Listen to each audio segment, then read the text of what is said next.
Okay, so we're having some problems putting stuff in as fractions and as exponents. So I'm going to walk you through a short video on how to do that, how I want them submitted, and be able to type and use those things. So here you are. This is set up in a view where you guys can see what you're doing. I know I'm in beginning algebra, but it works the same for all my math classes.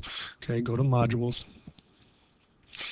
And it works the same as quizzes and homework. So I'm just going to pick a quiz. Let's say 5.7.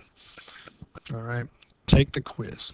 Now, at this point in time, you should have already taken the quiz. You should have your answers, but this is where you're going to enter and how you're going to enter your answer. Because on question 1, all I want is the answer. So you come down here in this text box, and you get a cursor.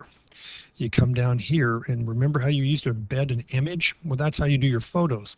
But the next icon to the right of that is insert math equation. If I click this guy, I get this view here. Okay, I click in this text box again, and now as you can see, this is going to be a fractional or an exponential answer. It looks like it's going to be an exponential answer. I can actually go in here and I can click a fraction, and I can get what, 4, and I can use the arrow keys on my keyboard, and I can go down and I can get 5. Okay, so arrow key to the right, and I'm out of that fraction. If I want to type A, I can do that. And then if you remember a long time ago when I explained exponents, I said that an exponent is basically a superscript number, follows above and directly behind the base in which it applies to. Well, it doesn't call it an exponent. It actually calls it a superscript. So if you rub your arrow over there, left click, you get exponents. To get out of that, you can either go down or to the right on your arrow key. And we can go B. Where's B? On my keyboard here. And then notice I didn't move my arrow on my cursor on my superscript, so I can just left click again, and I can put another right arrow. I can go C, left click because it's still over that button, and I can go 4. Now I can actually do 4 and 1/2 if I wanted to in my exponential, or I can make a new a to the 2, go down to my denominator, b to the 3.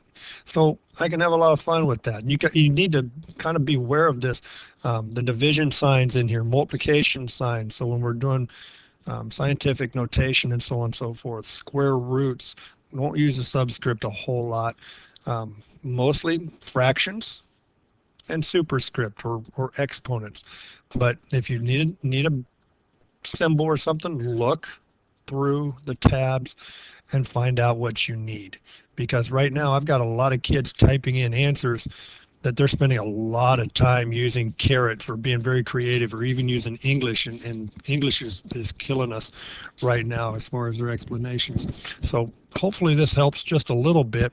When I'm done, all I have to do is click insert equation, and there it sits. If I want to type in more than one equation, I just enter, insert math equation, and I do it all over again.